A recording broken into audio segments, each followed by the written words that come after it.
ஹல்லேலூயா, ஹல்லேலூயா, அல்லேலூயா. கர்த்தருடைய பரிசுத்த நாமத்திற்கு மகிமையும் ஸ்தோத்திரம் உண்டாவதாக. ஆண்டவருடைய பிரதான கிருபை மீண்டும் எனக்கும் உங்களுக்கும் கூட தேவ சமூகத்திலே உண்டாயிருந்தபடினாலே கடந்த வாரத்தில் ஆராய்ச்சி கடந்து போன நம்மை கர்த்தர் பாதுகாத்து நன்மை செய்து நமக்கு வேண்டியதெல்லாம் தேவனாய் கர்த்தர் தந்து திரும்பவும் அவருடைய வீட்டிலே கொண்டு வந்து அவரை பாடி மகிழ்வதற்கு இறைவனாகிய தேவன் எனக்கும் உங்களுக்கும் கூட அனுக்கிரகம் பாராட்டின அந்த அன்பை எண்ணி நானும் திரும்பவும் என் ஆண்டவருக்கு நான் ஸ்தோத்திரம் செலுத்துகிறேன். இந்த வேலையானது கர்த்தருடைய வார்த்தையை கேட்டு நம்முடைய ஆத்மாவை பலப்படுத்திக் கொள்கிற நேரமும் அவருடைய ஆலோசனைகளை கேட்டு அவைகளை நடந்து நான் வாழ்க்கையில இன்னும் கர்த்தருக்குள் முன்னேறி கடந்து போகவும் வேண்டிய ஒரு சமயம் வேலையுமாய் இருக்கிறது. ஆனபடினாலே தேவனாய் கர்த்தர் தாமே பரத்திலிருந்து நல்ல வார்த்தைகளை தேவனாய் கர்த்தர் தாமே நமக்கு அனுப்பி தருவாராக. இந்த நாளுக்குரிய வார்த்தையாக 1 தீமோத்தேயு புத்தகத்துல 4ஆம் அதிகாரத்துல 8வது வார்த்தையை தேவனாய் கர்த்தர் தாமே இந்த நாளுக்குரிய பிரசங்க வாக்கியமாக தேவனாய் கர்த்தர் தாமே நமக்கு தந்திருக்கிறார். அந்த வார்த்தையை தேவனாய் கர்த்தருக்குள் தியானிப்பதற்கு தேவனாய் கர்த்தர் தாமே நமக்கு உதவி செய்வாராக. 1 தீமோத்தேயு புத்தகத்திலே 4ஆம் அதிகாரத்துல 8வது வசனத்தை எடுத்த ஒரு தேவனுடைய பிள்ளை எழுந்து நின்று சத்தமாக வாசிக்கலாம். வாசிக்க.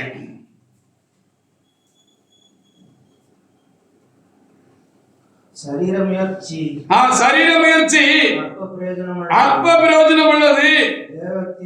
தேவ பக்தியானது எந்த ஜீவனுக்கும் இதற்கு பின்வரும் ஜீவனுக்கும் வாக்குத்தத்தம் உள்ளதாகையால் எல்லாவற்றிலும் பிரயோஜனம் உள்ளது என்ற வார்த்தையை கர்த்தர் இன்றைக்கு நமக்கு தியான பகுதியாக பிரசங்க வாக்கியமாக தேவனாய் கர்த்தர் தந்திருக்கிறார். இதை நாம் இன்றைக்கு தியானிக்கும்படியாக கர்த்தர் நமக்கு உதவி செய்வாராக. சரீர முயற்சி அற்ப பிரயோஜனம் உள்ளது, கொஞ்சம் பிரயோஜனம் உள்ளது. அது ஒரு நிறைவான பலனை தராது, அது முழுமையான ஒரு பலனை நமக்கு தராது. நாம் பிரயாசப்படலாம், நாம் முயற்சிக்கலாம், நாம் ஓடலாம், சாடலாம், எல்லாம் செய்யலாம், யோசிக்கலாம், சிந்திக்கலாம். அப்படி செய்யணும், இப்படி செய்யணும், இப்படி செஞ்சா அப்படி வந்துடும், அப்படி செஞ்சா இப்படி வந்துடும் சொல்லி பல காரியங்களை நாம் என்ன செய்யலாம், நமக்குள்ளாக நாம் அப்படியாக ஆலோசித்து சிந்தனை பண்ணி ஜெபம் பண்ணி பலரிடத்தில் ஆலோசனை கேட்டு அநேக காரியங்களை ஆராய்ந்து பார்த்து நாம் ஒரு காரியத்தை செய்தாலும் எந்த ஒரு காரியத்தை செய்தாலும் அதற்கு ஏதோ நம்ம பிரயாசத்துக்கு ஏற்ற ஒரு பலன் கிடைக்கலாம், ஏதோ கொஞ்சம் பலன் கிடைக்கலாம் என்று இந்த வார்த்தை நமக்கு போதிக்கிறது. ஆனாலும் அவைகளை காட்டிலும் நம்மிடத்தில் தேவ பக்தி இருக்கும் என்று சொன்னால் நாம் தேவ பக்தி உள்ளவர்களாக நானும் நீங்களும் காணப்படுவோம் என்று சொன்னால் அது நிறைவான பலனை தரும், ஆசீர்வாதத்தை நமக்கு கொண்டு வரும். இந்த வாழ்க்கைக்கு மாத்திரமல்ல, தேவ பக்தியானது வரப்போகிற அந்த மோட்ச வாழ்வுக்கும் நமக்கு நேராக நடத்துவதற்கு அது ஏதுவாக இருக்கும். ஆனபடினால்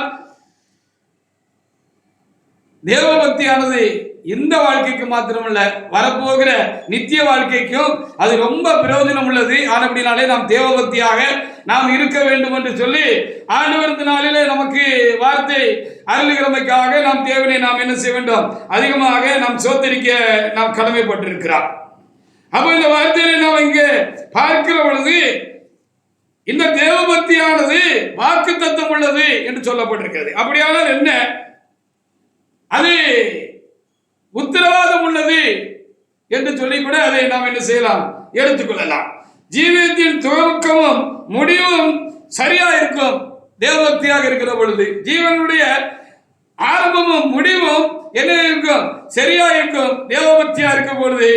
நாம் எல்லாவற்றிலும் தேவனை நம்ப வேண்டும் என்பதை இன்றைக்கு நமக்கு சொல்லப்படுகிற முக்கியமான ஒரு செய்தியாக இருக்கிறது. சங்கீத புத்தகத்தில் 1ஆம் அதிகாரத்தில் 2-3 வசனங்களை நாம் அங்கே எடுத்து வாசிக்கிற பொழுது அந்த சங்கீதத்தினுடைய ஆரம்பமே தேவனாய் கர்த்தர் அங்கே என்ன சொல்லி வைத்திருக்கிறார் என்று சொல்லிட்டு பார்க்கிற பொழுது பக்தி முயற்சி பலன் தரும், அது ரொம்ப முக்கியமானது அப்படின்னு அங்கே எழுதப்பட்டிருக்கிறது. அவைகளை வாசிப்பதற்கு ஆண்டவர் நமக்கு உதவி செய்வாராக. வாசிக்கலாம். சங்கீத புத்தகத்தில் 1ஆம் அதிகாரத்தில் 2-3 வசனங்களை ஒரு தேவனுடைய பிள்ளை எடுத்து நீங்க வாசி பாருங்க. வாசி.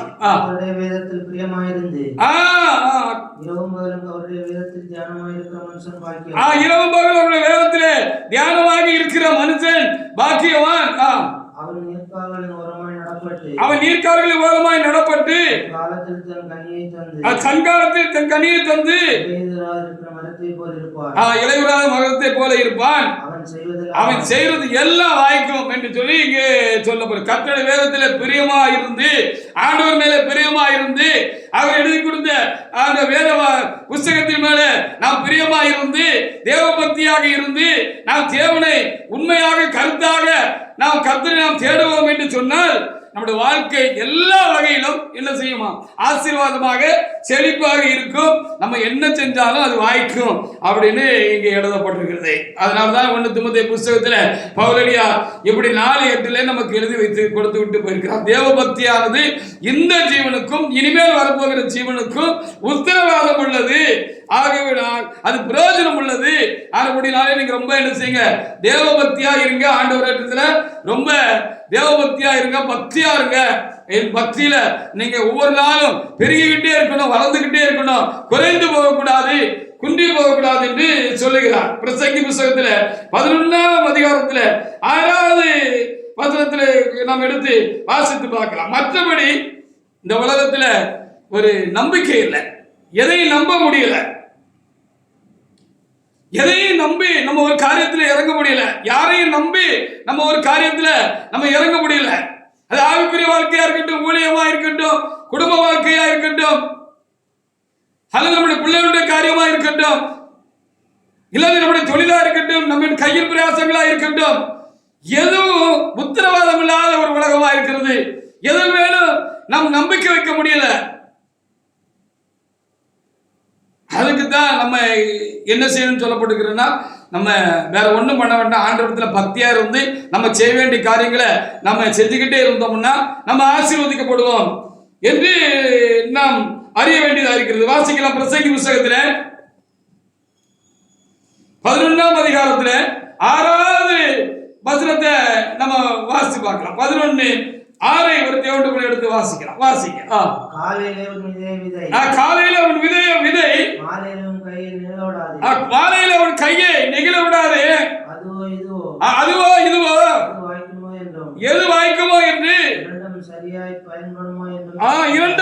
பயன்படுமோ என்று நமக்கு தெரியாதப்பா. நம்ம வேலை செய்யறோம், உழைக்கிறோம், விளைக்கிறோம், பிரயாசப்படுகிறோம், எல்லாம் நல்ல காரியங்கள் தான். ஆனா விதைச்சது நல்ல மேனியை தருமா? அந்த பயிர் முளைச்சு ஆசீர்வாதமா இருக்குமா? நம்முடைய செயல் ஆசீர்வதிக்கப்படுமா அப்படின்னு சொல்லி எந்த மனிதனும் உறுதியாக சொல்ல முடியாது. நம்பலாம், ஆனா நம்மளபடி அது நடக்குமான்னு நமக்கு தெரியாது. நிறைய நேரங்கள்ல நான் நம்பி ஏமாந்து போகிறோம். நிறைய காரியங்கள்ல மனுஷரை நம்பி ஏமாந்து போறோம். நம்ம ஏதாவது ஒரு காரியத்தை செய்யணும்னு சொல்லி எவ்வளவோ அதற்காக நம்ம பிரயாசப்படுகிறோம். அதெல்லாம் சரியா வாய்க்காம நமக்கு என்ன செய்து விடுகிறது? போயிடுது, பலன் தராம போயிடுது. அப்ப என்னப்பா செய்யணும் அப்படின்னு சொன்னா, நீ ஆண்டவரிடத்துல நீ பக்தியா இரு, ஆண்டவரிடத்துல நீ பக்தியா இரு, ஆண்டவரிடத்துல நீ பயபக்தியா இரு. நீ பயபக்தியா இருந்தா ஆண்டவர் எல்லா காரியத்தையும் நான் உனக்கு என்ன செய்வாரு? சரியா செஞ்சு தருவாரு அப்படின்னு சொல்லப்பட்டிருக்கிறது. நான் செய்ய வேண்டிய கடமை நம்ம செய்யணும், பிரயாசப்படணும், முயற்சிக்கணும், அது அவசியம்தான். அதனால நம்ம ஆசீர்வதிக்கப்பட்டோம் படுகிறோம் என்று சொல்வதற்கு ஒன்றுமில்லை. அதை ஆசீர்வதித்து தர வேண்டியது ஆண்டவருடைய காரியமாக இருக்கிறது. ஆண்டவர் தான் அதை என்ன செய்யணும்? ஆசீர்வதித்து தரணும். அதுக்கு என்ன செய்யணும்? தேவபக்தியா இருந்து ஆண்டவர் சமூகத்தை நம்ம எப்பவும் ஜெபம் பண்ணணும், ஜெபிச்சுக்கிட்டே இருக்கணும் அப்படின்னு சொல்லி இந்த வேத பகுதியெல்லாம் நமக்கு போதிக்கிறது. பிரசங்கி 2ஆம் அதிகாரத்தில் கூட சில காரியங்கள் நமக்கு நாம் நினைத்து பார்ப்பதற்கு, நாம் எண்ணி உணர்ந்து பார்ப்பதற்காக எழுதி வைத்திருக்கிறது என்று நான் எண்ணுகிறேன். பிரசங்கி புஸ்தகத்தில் 2ஆம் அதிகாரத்துல 21வது வசனத்தை ஒருவர் எடுத்து வாசி பாருங்க. எல்லாம் பிரயாசப்படுகிறோம், சரிதான், வாசிங்க. ஒருவன் புத்தி யுக்தி நிதானத்தோடு பிரயாசப்படுகிறான். ஆகிலும் பிரயாசப்படாதிருந்த வேறொருவனுக்கு அவன் அதை சொந்தமாக்கி விட்டு வேண்டியதாயிருக்கும். ஆமா, பெரிய தீங்குமா இருக்கு. நம்ம பிரயாசப்படுறோம், அந்த பலனை அனுபவிக்கிறதுக்கு சிலருக்கு கொடுத்து வச்சிருக்காரு. ஆமா, பிரயாசப்பட்டு நிலத்தை வாங்குறாங்க, வீடு வாங்குறாங்க, வாசல் வாங்குறாங்க, நிறைய சேமிப்பு பேங்க்ல போட்டு வைக்கிறாங்க. வேத புத்தகத்தில் சொல்லப்பட்டது போல என் ஆத்மாவை உனக்காக நிறைய சேர்த்து வைக்கப்பட்டிருக்கிறது, களஞ்சியத்தில் இருக்கிறது, பேங்க்ல இருக்கு, எல்லாம் இருக்கு. நீ நீண்ட நாள் இருந்து அதெல்லாம் சாப்பிட்டு நல்ல திருப்தி அடைந்து நீ சுகமாயிருன்னு தனக்குள்ள அந்த மனிதன் சொல்லிக்கிறான். ஆனாலும் அவன் உயிரும் அவனுக்கு நிச்சயம் இல்லை. இப்படி சொல்லிக்கிட்டு இருக்கும் போதே அவன் செத்து போயிருந்தான், அவன் அந்த உலகத்தை விட்டு போயிருந்தான். கடைசியில் என்னாதுன்னு பார்த்தா அதை அனுபவிக்கிறதுக்கு அவங்க வாரிசுகள் கூட சில இடத்துல இல்லாம போயிருந்தாங்க. சிலருடைய காரியங்களை எண்ணி பார்க்க பொழுது ஓடி ஓடி உழைச்சி சம்பாத்தியம் பண்ணி வச்சுட்டு போற அந்த ஆசீர்வாதத்தை அவங்களும் எதிர்பாராம போயிடுறாங்க, எதிர்பாராம போயிட்டாங்க. சரி, அவங்க வாரிசாத அனுபவிக்கணும் பார்த்தா வாரிசு செல்ல அவங்களுக்கு முன்னாலே போயிடுறாங்க. பாருங்க, அது சம்பந்தமில்லாத இன்னொருவர் வந்து அதை எடுத்துக்கொள்ள முடியாத ஒரு காலம் நிறைய இடங்கள்ல வருது அப்படின்னு சொல்லி பார்க்கிறோம். அப்போ இதுக்கெல்லாம் தப்புறதுக்கு என்னையா வழி அப்படின்னு சொல்லி பார்க்கிற பொழுது நம்ம பக்தியா இருக்கணும். நாம் ஆண்டவரத்தில் நம்ம பக்தியா இருக்கணும், தேவ பக்தியாக இருக்கணும். நம்ம தேவ பக்தியாக கர்த்தருக்கு பயந்து நடந்தோம் என்று சொன்னால், அவர் வழியில நடந்தோம் என்று சொன்னால் என்ன செய்யுமா, நமக்கு வேண்டியது எல்லாம் ஆண்டவர் என்ன செய்வாரு, குறைவின்றி தருவார் அப்படின்னு சொல்லி சொல்லப்பட்டிருக்கிறது. நம்ம பிரயாசப்பட்டு அது வீணா போகாது அப்படின்னு அங்க சொல்லப்பட்டிருக்கு. 23, 24 கூட அதே அதிகாரத்துல நீங்க வாசி பாருங்களேன். 23, 24 கூட வாசி பாருங்க. அவன் நாட்கள் எல்லாம் அலுப்புள்ளது, அவன் நாட்கள் எல்லாம் அலுப்புள்ளது, அவன் வேலைகள் வருத்தம் உள்ளது, அவன் வேலைகள் வருத்தம் உள்ளது, ராத்திரியில் அவன் மனதிற்கு இளைப்பாறுதல், ராத்திரியில அவன் மனதுக்கு இளைப்பாறுதல் இல்லை. ஆமா, இவ்வளவு பிரயாசப்பட்டு சேர்த்து வச்சோம், ஒரு சமாதானம் இல்லை ஐயா, ஒரு சந்தோஷம் இல்லப்பா. எப்ப பார்த்தாலும் ஏதாவது ஒரு பிரச்சனை நம்மளை நுரண்டிக்கிட்டே இருக்கு அப்படின்னு சொல்றவங்க தான் அந்த உலகத்துல ரொம்ப அதிகமாக இருக்காங்க. அடுத்த வசனத்தை வாசி பாருங்க. மனுஷன் புசித்து குடித்து தன் பிரயாசத்தின் பலனை அனுபவிப்பதை பார்க்கலாம் அவளுக்கு ஒரு நன்மையும் இல்லை. இதுவும் தேவனுடைய கரத்தில் இருக்கிறது என்று நான் கண்டேன் என்று அவர் பிரசங்கி சாலமோன் ஞானி ஆய்ந்தறிந்து ஆராய்ந்து பார்த்து எழுதி வச்சுட்டு போயிருக்கிறாரு. ஆமா, சரிதானே? புசித்து குடித்து அதன் பலனை அனுப்புறதுதான் பெரிய காரியம்னு எழுதி வச்சிருக்கு. ஆனால் அது பலருக்கு கிடைக்கிறது இல்லை. சுகர் இருக்கு, பிரஷர் இருக்கு, வயிற்றுக்குள்ள கோளாறு இருக்கு, அல்சர் இருக்கு, அது இருக்கு, அதை சாப்பிடக்கூடாது, இதை சாப்பிடக்கூடாது, எல்லாம் இருக்கு. தேவையான பணம் இருக்கு, வீடு நிறைய வேண்டிய எல்லா செல்வமும் இருக்கு, எல்லாம் இருக்கு. ஆனா மனுத்த பிரயாணப்படுகிறது ஒரு ஜான் வயிற்றுக்கு தான் சொல்லி நம்ம பார்க்கிறோம். இந்த எஞ்சான் உடம்புல ஒரு ஜான் வயிறு இருக்கு. கரெக்டா நீங்க கையை வச்சு உங்க வயிற்று அளந்து பார்த்தீங்கன்னா ஒரு ஜான் தான் இருக்கும். இந்த எஞ்சான் உடம்புல உள்ள மனுஷன் 8 ஜான் மனுஷன் ஒரு ஜான் வயிற்றுக்காக தான் இவ்வளவு பிரயாசப்படுதான். ஆனா அது நல்லபடியா சாப்பிட்டுட்டு அவன் சுகமா சமாதானமா இருக்க முடியுதான்னு சொன்னா, ஏழை கூட அரை வயிற்று கஞ்சி குடிச்சிட்டு குப்பரடிக்க விழுந்து தலைவாணி வைக்காம வெறும் தரையில என்ன செய்யுதுன்னா நீட்டி நிமிர்ந்து தூங்கிடுறான். ஆனா எல்லாத்தையும் வச்சிருக்கிற அநேக ஐஸ்வர்யவான்களுக்கு இந்த பிராப்தம் இல்லை, இந்த பாக்கியம் இல்லைங்கிறது தான் உண்மையான ஒரு காரியமா இருக்கு. அதுதான் இங்க எழுதப்பட்டிருக்கிறது. அப்போ இதுக்கு என்ன செய்யணும்னு பவுல் சொன்னதுதான் நம்ம மனசுல கருத்துல கொள்ளணும். நம்ம பக்தியா இருந்து பிரயாசப்பட்டா அது நமக்கு நிறைவான ஒரு பலனை தரும். இல்லைன்னா அது பிரயாசப்பட்டும் பிரயோஜனம் இல்லாம போய்விடுகிறது என்று நம்ம இங்கே பார்க்கப்படுகிறது. பிரசங்கி 9ஆம் அதிகாரத்துல 11ஆம் வசனத்தை கூட வாசி பாருங்க. எவ்வளவுதான் நம்ம திறமைசாலியா இருந்தாலும் கடவுளுடைய தயவு வேணும்னு எழுதப்பட்டிருக்கிறது. ஆமா, நல்ல ஞானம் இருக்கு, புத்தி இருக்கு, அறிவு இருக்கு, திறமை இருக்கு, எந்த ஒரு காரியத்தையும் சுதானமா செய்வான், கோளாரா செய்வான்னு சில இடங்கள்ல வழக்கு சொல்லுவாங்க. சுதானமா செய்வான், கோளாரா செய்வான் அப்படின்னு எல்லாம் சொல்லுவாங்க. சரி இருக்கட்டும், திறமையான ஆளுப்பா, அவங்கிட்ட நல்ல திறமை இருக்கு, ரைட்டு ரைட்டு. அவ்வளவு திறமை இருந்தாலும் ஆண்டவருடைய அனுக்கிரகம் வேணும். அவரு கடைக்கன் நல்லா பார்க்கணும். அவருடைய கடைக்கன் பார்வை நம்ம காரியத்துல நம்ம மேல விழணும். விழலைன்னா ஒண்ணும் இல்லை. அப்போ அதுக்கு தான் நம்ம தேவபக்தியாக இருக்கணும். தேவபக்தியாக இருந்து தேவபக்தியாக நடந்து கொள்ளணும். தேவனுக்கு பயந்து நடக்கணும்னு அங்கே எழுதியிருக்கப்பட்டிருக்கிறது. வாசி பாருங்க 9:11 ஒரு தேவனுடைய பிள்ளையை வாசி பார்க்கலாம். நான் திரும்பிக் கொண்டு சூரியனுக்கு கீழே கண்டதாவது, நான் திரும்பிக் கொண்டு சூரியனுக்கு கீழே கண்டதாவது, ஓடுகிறதற்கு வேகமுள்ளவர்களின் வேகமும், ஓடுகிறதுக்கு வேகமுள்ளவர்களே ஓடுவோம். ஓட்டப்பந்தயத்தில் நான் ஃபர்ஸ்ட் வந்துடுவேன், பிடி உஷாவுக்கு அப்புறம் தீவிரமாக ஓடுவேன் அப்படின்னு சொன்னாலும் அங்க ஜெயிக்கிறது நம்ம கருத்துல இல்ல.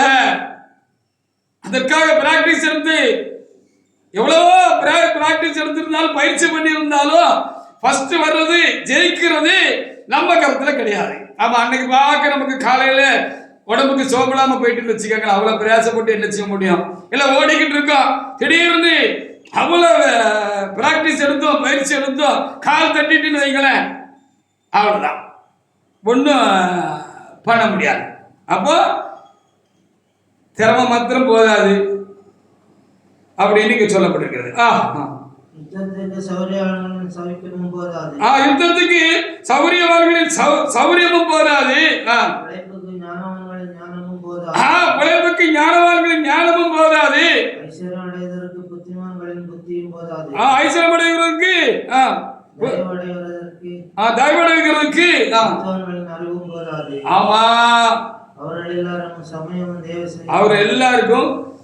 சமயமும் தேவ செயலும் வேணும். ஆண்டவருடைய கிரிய அந்த காரியத்தில் உண்டாயிருக்கணும். அவருடைய செயல் இருக்கணும். சமயமும் தேவ செயலும் நேரிட வேண்டும் அப்படின்னு சொல்லி இங்கே எழுதப்பட்டிருக்கிறது. அப்போ தேவபக்தியாக இருந்தால் எல்லாம் சரியாக நடக்கும், ஒன்றும் குறைஞ்சி போகாது, எல்லாம் நிறைவாயிருக்கும் அப்படின்னு இந்த வாக்கியங்கள் எல்லாம் என்ன செய்கிறது, நமக்கு சொல்லுகிற ஒரு முக்கியமான ஒரு காரியமாக இருக்கு. சில நேரத்தில் பார்த்தீங்கன்னா ஒரு பெரிய சேனையை ஒத்த மனுஷன் ஜெயிச்சிட்டதாக வேதத்தில் இருக்கு. பெரும் படையுடையவர்களாக இருப்பார்கள், பெரும் படையுடைய தேசத்தாராக அவர்கள் இருப்பார்கள். ஒரு சின்ன நாட்டின் மேல அவங்க என்ன செய்வாங்க, படையெடுத்து வருவாங்க. அவங்ககிட்ட இந்த அளவுக்கு வெப்பன்ஸ் போர்சஸ் எல்லாம் அவங்ககிட்ட இருக்காது. ஆனாலும் என்ன நடக்கும்னு சொல்லி நம்ம பார்க்கிற பொழுது இந்த சின்ன நாட்டார் என்ன செய்து விடுவார்கள், அந்த பெரிய தேசத்தை, அந்த பெரிய படபலம் உள்ளவங்களை, நவீனமான ஆயுதங்கள் இருக்கிறவங்கள அசால்ட்டா ஜெயிச்சுட்டு போயிடுவாங்க. அதுக்கு என்ன காரணங்கிறத பார்க்கிற பொழுது அந்த தேசம் தம்முடைய தேவனிடத்துல ரொம்ப பக்தியாக இருந்திருக்கும். அல்லது தேசத்துக்கு அந்த தேவனாக இருந்திருப்பாரு. அப்படிதான் இஸ்ரவேல் தேசங்கள் எல்லாம் கடந்த காலங்களில் அப்படி நடந்தது என்று சொல்லி நாம் வேத புத்தகத்தில் மாத்திரமல்ல இந்த காலங்களிலும் கடந்த நூற்றாண்டுகளிலும் நாம் கேள்விப்பட்ட ஒரு காரியமாக அது இருக்கிறது. அதற்காக ஆண்டவருக்கு நாம் ரொம்ப சோத்திரம் செலுத்த வேண்டும். பெரிய படைகளை கொண்டு வருகிற பொழுது அந்த படைகளை காட்டிலும் ரொம்ப யுத்த ஆரவாரமும் பயங்கரமான வெடிச்சத்தமும் அதுவும் கேட்கிற மாதிரி அவங்க காதுகளில் இப்படி ஒரு ஒளி ஓசை உண்டாகி அவங்க அப்போ பக்கத்தில் இருக்கிற மற்ற தேசத்தாரர் எல்லாம் கூலி கொடுத்தியும் வந்துட்டாங்க போலுக்குன்னு சொல்லி பயந்து ஓடுனதாக இஸ்ரேல் தேசத்தின் போர் முனைகளில் நடந்த கடந்த கால காரியங்களாக இருக்கிறது. காரணம், அந்த தேசத்துக்கு தேவனாய் கர்த்தர் என்ன செய்தார், தேவனாக இருந்தார். அங்கே ஆளுகிற அந்த காலங்களில் ஆளுகிற தேவனுடைய மனுஷர்கள் ராஜாக்கள் பக்தியுள்ளவர்களாக இருந்தார்கள் என்று சொன்னால் எவ்வளவு பெரிய சுற்றில் இருக்கிற சீரியரா இருக்கட்டும், அசரியரா இருக்கட்டும், பெலிஸ்தியரா இருக்கட்டும், அமலேக்கியராக இருக்கட்டும், அவர்கள் எல்லாம் அவருக்கு விரோதமாக எழுப்பி வந்தாலும் கர்த்தர் கூட இருந்து என்ன செய்வார், பெரிய சேனையை சின்ன தம்முடைய சேனையை கொண்டு ஆண்டு என்ன செய்தார், முறியடிச்சு போட்டதாக வரலாறுகள் வேத புத்தகத்தில் மாத்திரமல்ல எல்லா காலங்களிலும் இருக்கிறது என்று சொல்லி நம்ம என்ன செய்ய முடிகிறது, நம்ம பார்க்க முடிகிறது. கர்த்தரே முன்னின்று யுத்தம் செய்கிறவராக இருக்கிறார். ஒத்த மனுஷன் பெரிய சேனையை முறியடிச்சான் அப்படின்னு சொல்லி தாவீது கொடுத்து நமக்கு எழுதப்பட்டிருக்கிறது. அப்போ இவர்கள் எல்லாம் பக்தி உள்ளவர்களாக இருந்தார்கள், பக்தியில வைராக்கியம் உள்ளவர்களாக இருந்தார்கள். பக்திங்கிறதுல விட பக்தியில வைராக்கியம் உள்ளவர்களாக இருந்தார்கள். அந்த வைராக்கியத்தை பார்த்து அவங்க மேல வைராக்கியம் வச்சு ஆண்டவர் பெரிய காரியங்கள் எல்லாம் செஞ்சாரு அப்படின்னு சொல்லப்பட்டிருக்கு. அப்போ பவுல் சொல்கிற சரிதானே, தேவபக்தியானது இந்த ஜீவனுக்கும் இனி வருகிற ஜீவனுக்கும் வாக்கு தத்தம் உள்ளது, அதனால அது உத்தரவாதம் உள்ளது. நம்ம அதை உறுதியா நம்பலாம். நம்ம பக்தியா இருந்தா ஒண்ணு நமக்கு தீமை நடக்காது, நமக்கு எது நடந்தாலும் அது நன்மையா தான் நடக்கும் என்கிறத நம்ம உணர முடியும் அப்படின்னு அங்க எழுதி வச்சிருக்கிறது. 12 கூட நீங்க வாசி பாருங்க, 12 கூட வாசிக்கலாம்.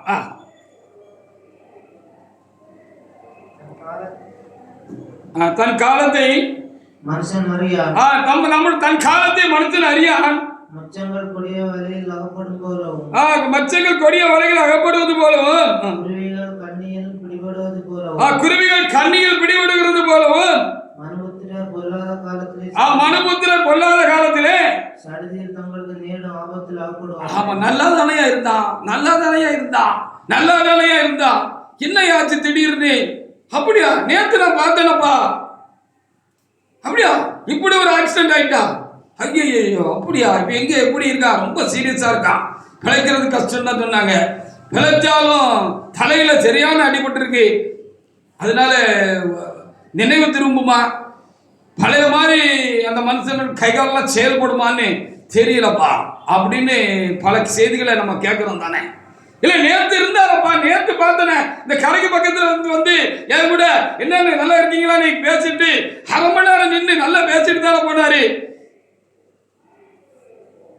அடுத்தவரு காலையில எதிர்க்கிறியா, அப்படியா அப்படின்னு நம்ம எத்தனையோ காரியங்களை கேட்கிறோம். எத்தனையோ எதிர்பாராத காரியங்கள், துக்க சம்பவங்கள் எல்லாம் ஒரு மனிதனுடைய வாழ்க்கையில எவ்வளவு பெரிய ஆளா இருந்தாலும் அதை தடுக்க முடியாது, அது நடந்துருது. அப்படிதானே? இந்த பகுதியில் கூட 2-3 நாளைக்கு முன்னால ஒரு பையன் 11ஆம் படிக்கிற பையன் நல்லா ஜாலியாக விளையாடுவோன்னு சொல்லிட்டு மரத்தில் ஏறி மாங்காய் பிடிக்க போனானா. போன இடத்துல எப்படியோ கால் தட்டிச்சு என்ன தெரியலப்பா, பையன் கீழே விழுந்துருக்கிறான். அப்படி அவன் மரிச்சு போயிட்டான். அந்த குடும்பத்துக்கு எவ்வளவு துக்கமா இருந்திருக்கும். அதை கேள்விப்பட்டவனே எனக்கே ரொம்ப துக்கமா இருந்தது. தேவனே, என்ன நிச்சயம் இருக்கிறது மனித வாழ்க்கையில? நிச்சயமில்லாத வாழ்க்கையா இருக்கிறது. இந்த ஜீவனும் நிச்சயமில்லாத ஜீவனாக இருக்கிறது. எப்ப வேணாலும் போலாம் போல இருக்க ஆண்டவரே. பெரிய பெரிய காரியத்துல இருந்து தப்புன மனுஷன் புல் தடிக்கு கீழே விழுந்து செத்து போனா அப்படி எல்லாம் சொல்றாங்க. சின்ன ஒரு வேர் தட்டி மூஞ்சுக்கு அப்புறம் விழுந்து செத்து போனா. கொரோனால எல்லாம் அந்த ஆள் தப்புனானப்பா. கொரோனால பிழைக்க மாட்டான்னு கடந்த ஆளாச்சே 2020. சின்னப்பா ஒரு சின்ன ஒரு வேர் தட்டிச்சு கீழே விழுந்தானா, ஓடி போய் பக்கத்துல இருந்து தூக்குனாங்கன்னா மூச்சு இல்லையா பேச்சு இல்லையா ஆஸ்பத்திரியில கொண்டு பார்த்தாச்சுன்னா ஆளு மறைச்சு போயிட்டாரு அப்படின்னு சொல்லி வீட்டுக்கு கொண்டு வந்துட்டாங்களாம். இப்படிலாம் சொல்றதுன்னா அதுதான் இந்த வசனம் சொல்லுது. இதுக்கெல்லாம் எப்படி தப்பிக்கொள்றது? நமக்கு பிரயாசப்பட்டும் பலன் இல்லாம போகாதபடிக்கு எப்படி நம்ம காக்கப்படுகிறது? அதுக்கு நம்ம பக்தியா இருக்கணும். தேவ பக்தி ரொம்ப முக்கியம். தேவ பக்தியா இருக்கிறவங்களுக்கு ஒன்னும் பிரச்சனையா முடியாது, குறைவா முடியாது. ஆபத்தே வந்தாலும் அது ஆபத்தா முடியாது. இருக்கிறத வச்சு அவங்க சாப்பிட்டுட்டு சந்தோஷமா நிம்மதியா இருப்பாங்க. பாதாமும் பிஸ்தாவும் இப்படிப்பட்ட காரியங்கள்லாம் சாப்பிடுறவங்கிட்ட இல்லாத பலனு தேவபக்தியா இருந்து கஞ்சியும் வெங்காயத்தையும் மிளகாய் வச்சுட்டு ஒரு கடிச்சிட்டு சோத்திர ஆண்டவரே ஹல்லேலூயா அப்படின்னு சொல்லி சாப்பிடுறவன்கிட்ட அந்த பலன் இருக்கும். அவன் ஆரோக்கியமா இருப்பான், திடமா இருப்பான், அவன் தீர்க்காயுசோடு இருப்பான். அப்படின்னு ஒரு சூரிட்டி ஒரு உறுதி, உத்தரவாதம் தேவபக்திக்கு இருக்கு, தேவபக்தியா இருக்கிறவர்களுக்கு இருக்கு. பிரசங்கி 7ஆம் அதிகாரத்துல 14வது வசனத்தை ஒரு தேவனுக்குள்ள எடுத்து வாசிச்சு பாருங்க. இதைத்தான் சொல்ற, நல்லா தானே இருந்தாப்பா, திடீர்னு சில சம்பவங்கள் நம்ம அப்படி வாழ்க்கையை புரட்டி போட்டுருது, அப்படி வாழ்க்கையை ஸ்தம்பிச்சு அப்படி திகைச்சு போயிடலாம். ஒரு ஆறாத ஒரு புண்ணு மாதிரி, ஆறாத ஒரு வடுவா எத்தனையோ காரியங்கள் மனித வாழ்க்கையிலே நடந்து விழுந்து விடுகிறது. வருஷங்கள் எத்தனை போனாலும் அந்த சம்பவத்தை நினைச்சிட்டா அப்படி கண்ணீர் பொல பொலன்னு அந்த மனுஷனுடைய வாழ்க்கையில வந்துருது. அது மறக்க முடியாத ஒரு சம்பவமாக எத்தனையோ சம்பவங்கள் உலகத்தில் நடந்து விடுகிறது என்று சொல்லி நம்ம பார்க்கிறோம். இடையில இந்த தீவிரவாதிகள் இந்த காஷ்மீர்ல ஒரு துப்பாக்கிச்சூடு நடத்தினாங்க. கல்யாணமாகி 5வது நாள் அந்த ஜோடி என்ன செய்திருக்கிறது, அங்க தேனிலவுக்கு போயிருக்கிறது, ஹனிமூனுக்கு போயிருக்கிறாங்க. நல்ல குளிர் பிரதேசத்துல போய் நல்ல சந்தோஷமா இருந்துட்டு வருவோம் அப்படின்னு சொல்லி போயிருக்கிறாங்க. ஆனா அவங்க போகும்போது அவங்களுக்கு இப்படி நடக்கணும் தெரிஞ்சிருக்குமா? தெரிஞ்சிருக்கவே தெரியாது. குறி வைத்து ஆண்களையா பார்த்து அந்த தீவிரவாத கூட்டம் சுற்றிருக்கு. அதுல இந்த 5ஆவது நாள் இங்கிருந்து கல்யாணமாகி 5ஆவது நாள் போன அந்த குடும்பமும் இருந்திருக்கு. அந்த பிள்ளைய விட்டுட்டு அந்த பிள்ளை கண்ணு முன்னாலேயே அந்த இளம் சோடினுடைய அந்த கணவனை, அந்த புருஷனை நெஞ்சிலே தலையிலே சுட்டு போட்டுட்டு போயிட்டான். எவ்வளவு வருத்தமான காரியம் பாருங்க.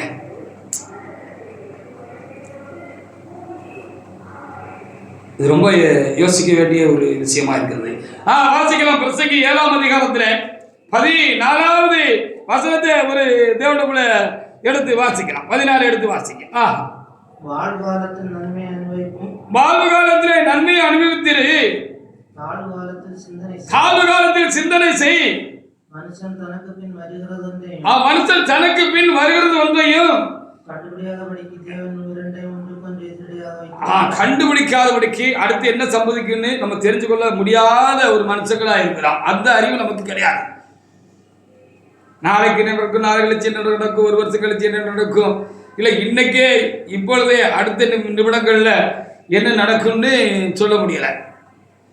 இடையில எல்லாம் இந்த சோசியல் மீடியாலெல்லாம் பார்த்தாச்சு அப்படின்னு சொன்னா, இந்த கல்யாண ஃபங்க்ஷனு, இந்த பர்த்டே ஃபங்க்ஷனு, இந்த ரிசப்ஷன் போட்ட காரியங்கள் எல்லாம் சிலர் என்ன செய்கிறாங்க அப்படின்னு சொல்லி பார்த்தா, அதில் உற்சாகமாக அந்த சந்தோஷத்தை கொண்டாடுறதுக்காக கூட்டமாக டான்ஸ் ஆடுறாங்க.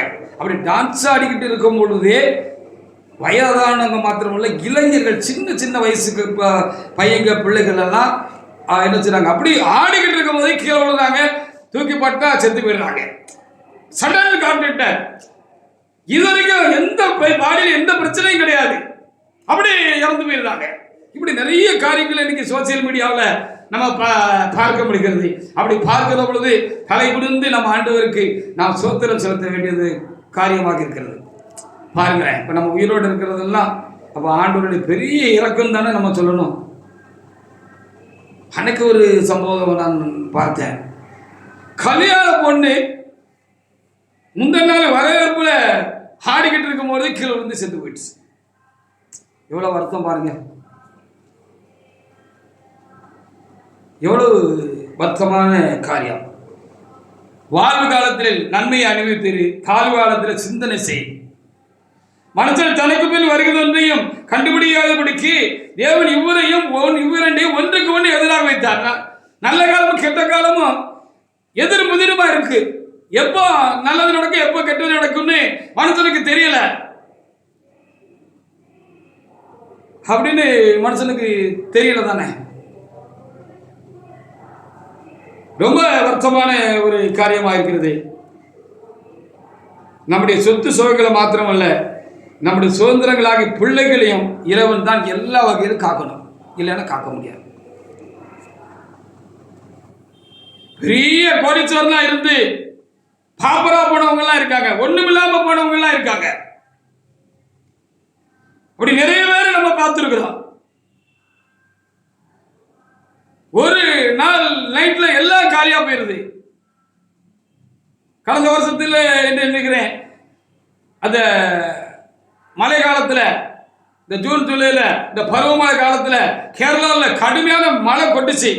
சொன்னா இந்த மலை பிரதேசங்கள்ல, மலை அடிவாரங்கள்ல வீடு கட்டி வச்சிருந்தாங்க.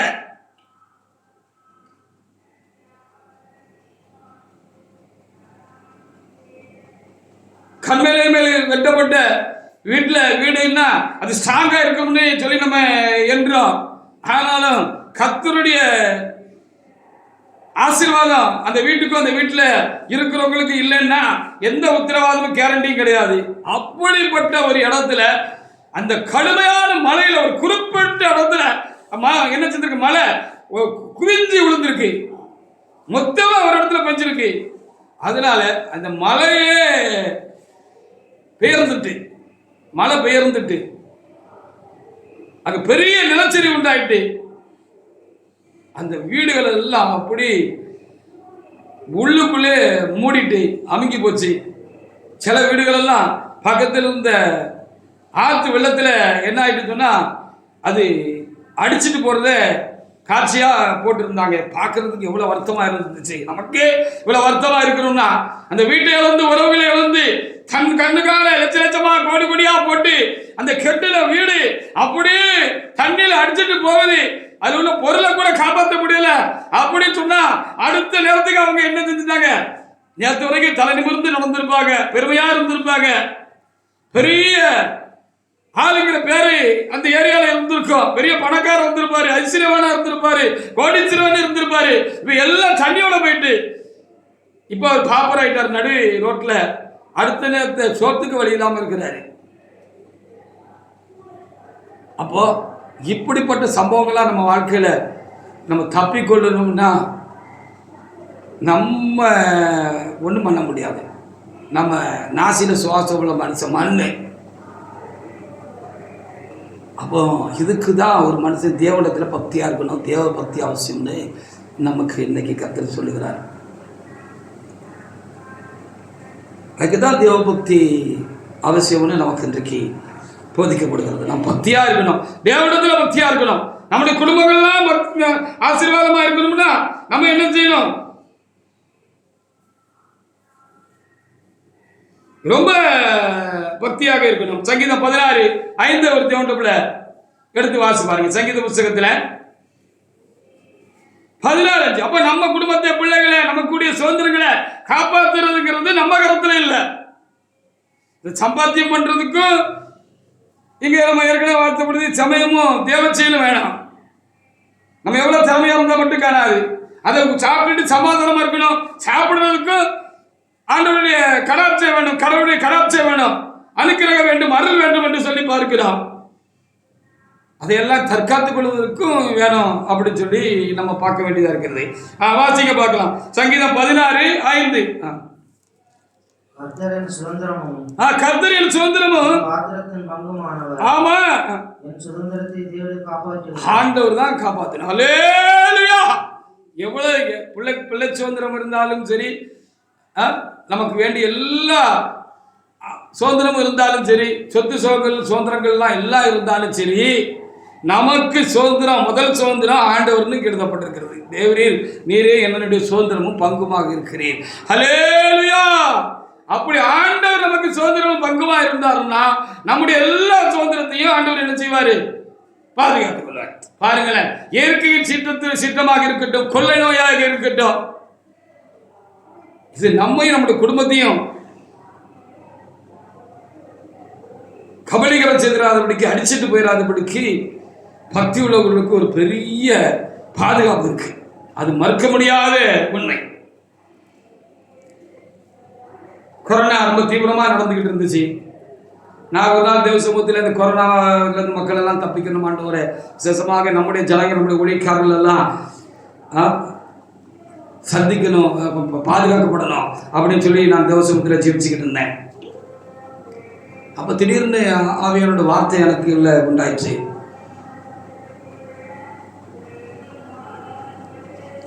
நானே உன் பரியாயிரை கர்த்தர் அப்படின்னு கர்த்தர் சொன்னாரு. எகிப்திற்கு வரவிருந்த இப்படிப்பட்ட பொல்லாத வியாதிகளால் உங்களுக்கு வராதுன்னு ஆண்டவர் சொல்லியிருக்கிறாரே, வராது. ஆனாலும் அப்படியே வந்தால் நான் உனக்கு பரிகாரியாக இருப்பேன் என்று ஆண்டவர் சொன்னார். ஏன் அப்படி சொன்னாருன்னு எனக்கு வழங்கல. நானே உன் பரிகாரி, அப்படியே வந்தாலும் நான் தான் உனக்கு பரிகாரி, கொரோனாவே வந்தாலும் பரிகாரி அப்படின்னு சொன்னாரு. நான் அதுக்கு எனக்கு அப்படின்னு நான் என்னல, திடீர்னு ஒரு 2 வாரத்தில் ஒரு திடீர்னு காய்ச்சல் வந்துச்சு, சளியும் காய்ச்சலுமா இருந்துச்சு. ஆஸ்பத்திரிக்கு தொடர்ந்து போய்கிட்டே இருந்தேன், எந்த குறவும் இல்லை. ஒரு நாள் ராத்திரி ரொம்ப சீரியஸ் ஆயிட்டு,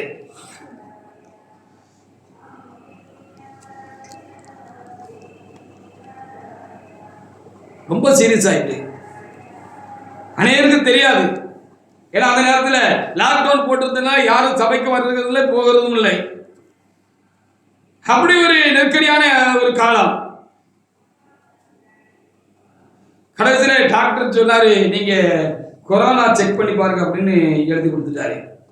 நான் மார்த்தாண்டத்தில் ஒரு இடத்துல போய் நான் கொரோனாவுக்கு எழுதி கொடுத்து செக் பண்ணா பாசிட்டிவ், அதில் ஏதோ நிறைய இருக்கு அப்படின்னு சொல்லிட்டாங்க. ரொம்ப சீரியஸான ஒரு கண்டிஷன் அப்படின்னு சொல்லிட்டாங்க. அப்போ ட்ரீட்மெண்ட் எடுக்கிறதுக்காக நாகர்கோயிலில் ஒரு இடத்துல ஒரு ஆள் கை காட்டினான்னு சொல்லி அங்கே போகலாம் அப்படின்னு சொல்லி நானும் மனைவியும் ஒரு வாகனத்தை ஏற்பாடு பண்ணி அதில் போனோம். நான் லேசில் யார் மடியிலையும் படுத்தது கிடையாது. என் மனைவிட மடியில் கூட நான் எனக்கு படுத்ததாக கடந்த காலங்களில் எனக்கு நினைவில்லை. மனைவி தான் பக்கத்தில் உட்காந்துருந்தாங்க. என்னால ரொம்ப பரிச்சயமா இருந்துச்சு, ரொம்ப பாதிப்பா இருந்துச்சு, உச்சமா காய்ச்சல் இருந்துச்சு, உச்சமா பலவீனமா இருந்துச்சு. என்னையும் மீறி நான் அப்படியே மனைவிட மடியில் அப்படி போகும்போதே நான் அப்படியே சாஞ்சிட்டேன், படுத்துட்டேன். சோத்திரம் சோத்திரம்னு மனசு சொல்லிக்கிட்டே இருந்துச்சு. அங்கே போனப்பறம் அங்கே ட்ரீட்மெண்ட் கொடுக்கறதுக்கு சூழ்நிலை இல்லை. அதுவும் கர்த்தர் செய்த நல்ல காரியம் போல இருக்குது. வேறு எந்த ட்ரீட்மெண்ட் எடுக்கல. அப்புறம் நேரம் இங்கே வந்து ராத்திரி ரொம்ப, அந்த நாள் ராத்திரி ரொம்ப ஒரு கஷ்டமான ஒரு சூழ்நிலையாக இருந்தது. சரியாக எனக்கு மூச்சு கூட எனக்கு விட முடியல. கர்த்தர் எனக்குள்ள இருந்து என்னை பலப்படுத்தினார். அவர் எனக்கு சில ஆலோசனைகளையும் கொடுத்தார். அதற்காக என் தேவனுக்கு நான் அதிகமாக சோத்திரம் செலுத்துகிறேன். சில மூச்சு பயிற்சிகளை தேவனை கர்த்தர், நீ இப்படி செய், நீ தைரியமாக இப்படி செய், பயப்படாத, நீ தைரியமாக இப்படி செய் அப்படின்னு சொல்லி அந்த ராத்திரியில எனக்கு சில மூச்சு பயிற்சிகளை தேவனை கர்த்தர் எனக்குள்ளாக அவரே சொல்லி கொடுத்தாரு. நான் சோத்திரத்தோடு நான் அப்படி ராத்திரி செய்துகிட்டே இருந்தேன். கர்த்தர் கிருபையாக அந்த காரியங்கள் எல்லாம் அங்கே ஓடவா இங்கே ஓடவா அங்கே போய் மருந்து வாங்குவான்னு பலர்கிட்ட பல காரியங்களை கேட்டோம்.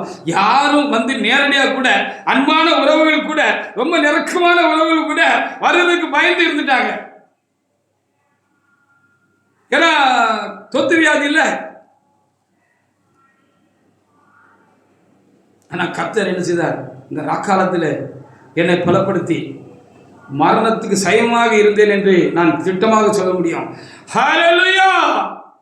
தேவனாகிய கர்த்தர் என்ன செஞ்சாரு, எனக்கு அந்த இதுல இருந்து ஒரு விடுதலை தந்து ஒரு புதிய ஜீவனையை தந்து இன்றைக்கு உங்கள் மத்தியில் அந்த கர்த்தருக்கு சோத்திரம் செலுத்தி இந்த காரியத்தை தேவபக்தியாக இருக்கிறவர்களுக்கு எந்த விக்கனமும் அது விக்கனமாக முடிந்து விடாது என்பதற்கு இப்படி பல காரியங்களை என்னுடைய வாழ்க்கையில சொல்ல முடியும். கடன்பட்டேன், என் வாழ்க்கையில கடன்பட்டேன். தலைக்கு மிஞ்சின கடன் வெள்ளம் போல பெருகி போச்சு.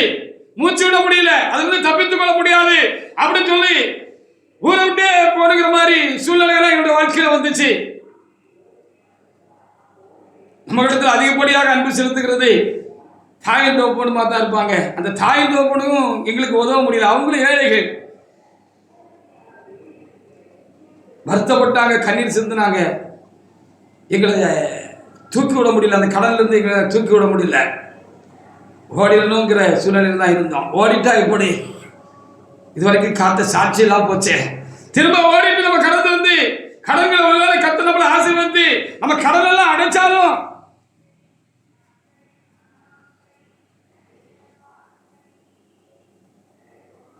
அந்த வடு மாறுமா? நாளைக்கு ஏதாவது ஒரு சூழ்நிலையில் உள்ளேயோ வெளியோ மனிதர்கள் இவனை பற்றி தெரியாதா, கடன் வாங்கிட்டு ஓடி போனவன் தானே சொல்லிடுவாங்களேங்கிற பெரிய அழுத்தமும் உள்ள இருந்துச்சு. என்ன செய்யறதுன்னே தெரியல. அநேகர் கடன்களால் மரித்து போய் விடுகிறார்கள், ஜீவனை விட்டு விடுகிறார்கள். ஆனால் அப்படி மாத்திர ஒரு எண்ணத்துக்கு தேவனாக்கியத்தில் ஒருபோதும் இடம் கொடுக்கவில்லை. ஏனென்று சொன்னால், அப்படி ஒரு காரியத்துக்கு ஒருவர் ஏதாவது ஒரு சூழ்நிலை இடம் கொடுப்பாங்கன்னு சொன்னால் அந்த ஆத்மா மோட்சம் போய் சேராது, நரகத்து போயிடும் அப்படிங்கிற இதை எப்பவும் நமக்குள்ள வச்சுக்கிடணும்.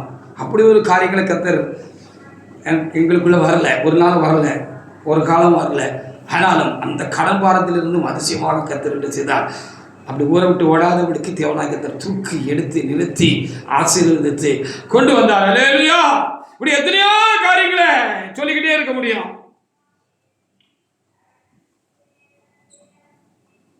பாருங்க, ஒரு சுனாமி வந்துச்சு இல்லையா? இந்த சுனாமியில குளச்சல் பகுதியில் ஒரு பெரிய அழிவு உண்டாதி நிறைய அந்த பக்கத்தில் இருந்த வீடுகள், அந்த கடற்கரோரமாக இருந்த நிறைய பேர் அடிச்சுட்டு போயிட்டு இருக்கு சுனாமி. அது ஒரு ஞாயிற்றுக்கிழமை ஏதோ ஒரு நாளில் வந்துச்சு, கிறிஸ்மஸ் அன்னைக்கு வந்துச்சுன்னு நினைக்கிறேன். அப்படிதானே? ஞாயிற்றுக்கிழமை கிறிஸ்மஸ் அன்னைக்கு, கிறிஸ்மஸுக்கு வந்துச்சு. ஞாயிற்றுக்கிழமை வந்துச்சு, கிறிஸ்மஸா இல்லைன்னு தெரியல. ஆமாம், வந்துச்சு. அன்னைக்கு இந்த குளச்சலில் இருக்கிற ஒரு சகோதரி கர்த்தருடைய ஆராதனையை முக்கியப்படுத்தி, தேவபக்தியை முக்கியப்படுத்தி அன்னைக்கு ஆராதனைக்கு போயிட்டாங்க. அவங்களும் அவங்களோட குடும்பங்களும் தப்பிக்கொண்டாங்க. அல்லேலூயா. பார்த்தீங்களா? தேவபக்தி இந்த ஜீவனுக்கும் இனி வருகிற ஜீவனுக்கும் வாக்குத்தத்தம் உள்ளதாகியால், உத்தரவாதம் உள்ளதாகபடியினால், கேரண்டி சூரிட்டி உள்ளதானபடியினால் அது எல்லாவற்றிலும் பிரயோஜனம் உள்ளது. உழைப்புக்கு ஏற்ற அதிகமான பலன் கூட கிடைக்கும். சில நேரத்தில் நம்ம பிரயாசப்பட்டதுக்கு அதிகமா பலன் கிடைக்கும்.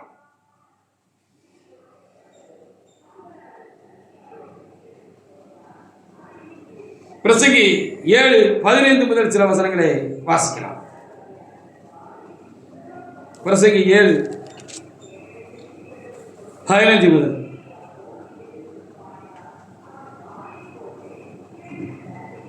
இவை எல்லாவற்றையும் என் மாய நாட்களில் கண்டேன்.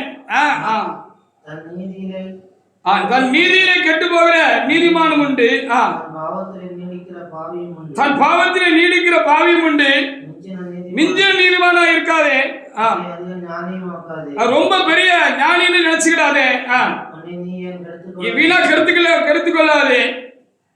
அடுத்த வருஷம் வாசிக்கப்படுது. மிஞ்சின துஷ்டனாயிராதே, அதிக பேதையுமாயிராதே, காலத்துக்கு முன்னால நீயே சாகணும்.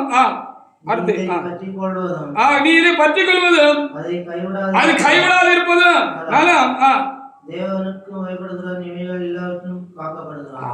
என்னப்பா செய்யறது? ஒரே குழப்புறீங்களப்பாங்கிற மாதிரி இது இருக்கு. அப்படியே இருக்காத, இப்படியும் இருக்காத, மிஞ்சின நீதிமானா இருக்காத, பெரிய பாவியா இருக்காத, துணிகரமா பாவம் செய்யாத, மிஞ்சின துஷ்டனா இருக்காத, ரொம்பவும் பேதையா இருக்காத, காலத்துக்கு முன்பாக நீ செத்து போயிடாத அப்படின்னு இங்க ஞானி எழுதுறாரு. இதை நம்ம வாசிக்கும் போது என்னதான்ப்பா செய்யணும்? ஒன்றும் புரிய மாட்டேங்கப்பா. அப்படி செஞ்சாலும் தப்புங்க, இப்படி செஞ்சாலும் தப்புங்க. என்னப்பா செய்யணும்னா அதுக்கு தீர்வு கடைசியில் அவர் எழுதிட்டாரு. தேவனுக்கு பயப்படுகிறேன் இவைகள் எல்லாத்திலிருந்து காக்கப்படுவான். அல்லேலூயா, அல்லேலூயா. அப்போ தேவனுக்கு பயப்படுற பயம் பக்தி இருக்குமானா எல்லாத்துக்கும் தப்பிக்கொள்ளலாம். ஹல்லேலூயா. நம்முடைய சுதந்திரங்கள் எல்லாம் பாதுகாத்துக் கொள்ளலாம். நம்முடைய சுதந்திரங்கள் எல்லாம் பாதுகாத்துக் கொள்ளலாம். அந்த காலத்துல பொம்பளை பிள்ளை எல்லாம் படிக்கிறதுக்கு போறது இல்லை, வேலைக்கு போறதுக்கு இல்லை. பெண்கள் எல்லாம் அடுப்படியில் அடுப்பு ஊதும் பெண்களாக இருந்தார்கள். வீட்டுக்கு சேவை செய்கிறவர்களாக, புருஷனுக்கு சேவை செய்கிறவர்களாக, பிள்ளைகளை வளர்த்து ஆளாக்குகிறவர்களாக அவர்கள் இருந்தார்கள். ஒரு பாதுகாவல் இருந்தது. அந்நிய காரியங்கள் வீட்டுக்குள்ள வர்றதில்லை. இவங்களும் வெளியே போறதுனால பாதுகாவல் இருந்துச்சு. இன்னைக்கு அப்படி கிடையாது. இந்த கால சூழ்நிலை அப்படி கிடையாது. பெண் பிள்ளைகளும் படித்தாக வேண்டும். அப்படிப்பட்ட ஒரு கால நிலையில தான் நம்ம இருக்கிறோம். அவங்க படிச்சுட்டாங்கன்னா வேலைக்கு போனோம். பொண்ணு பார்க்க வருகிற பொழுது பிள்ளை படிச்சிருக்கிறாளா, என்ன வேலை பார்க்கிறா, எவ்வளவு சம்பளம் வாங்குறான்னு இப்ப கேட்கிறாங்க. ஆண்களுக்கு கேட்ட கேள்விய பெண்ணுக்கும் கேட்கிறாங்க. எந்த கம்பெனியில வேலை பார்க்கிறா? ஓ அந்த கம்பெனியா, அது பெரிய கம்பெனி ஆயிட்டு அப்படி இப்படிலாம் கேட்குறாங்க. வேலைக்கு போகணும், படிக்கணும். ஆனா என்ன பாதுகாப்பு இருக்கு இந்த உலகத்துல? ஒருதலை காதல் என்று சொல்லி என்ன செய்து விடுகிறார்கள்? ஆசிட தூக்கி பிள்ளை முகத்தில் வீசி இந்த அழகான முகத்தையே அவக்கடாக மாற்றி விடுகிறார்கள். எதிர்கால வாழ்க்கையே சூனியமாக கேள்விக்குறியாக மாறி விடுகிறது. வெட்டி கொண்டுடலாம், குத்தி கொண்டுடலாம். வேலைக்கு போயிட்டு வருகிற பொழுது ஒரு பாதுகாவலே இல்லை. சில நேரங்கள்ல ஏதாவது ஒரு சூழ்நிலையில மிட் நைட்ல வர வேண்டிய சூழ்நிலைகள் பெண்களுக்கு இருக்கிறது, வேலைக்கு போற பெண்களுக்கு இருக்கிறது. புருஷமார் இல்லாம இருப்பாங்க, வெளிநாட்டுல இருப்பாங்க. அப்படி வர்ற நேரங்களில் பாதுகாவல் இல்லாம அநேக பெண்கள் பாதிக்கப்பட்டிருக்கிறாங்க. கடந்த நாட்களில் கூட ஒரு செய்தி வாசிக்க முடிந்தது. ஒரு அம்மா நைட்டு ரொம்ப லேட் ஆகிட்டு வந்துகிட்டு இருந்திருக்கிறாங்க. பஸ் எல்லாம் போயிட்டு கடைசி பஸ் போயிட்டு என்ன செய்யறது அப்படின்னு சொல்லி பார்க்கிற பொழுது ஒருவர் பைக்கில் போய் வந்திருக்கிறார். பார்க்கறதுக்கு நல்ல மனசு மாதிரி தெரிஞ்சிருச்சோ நம்ம தெரியல.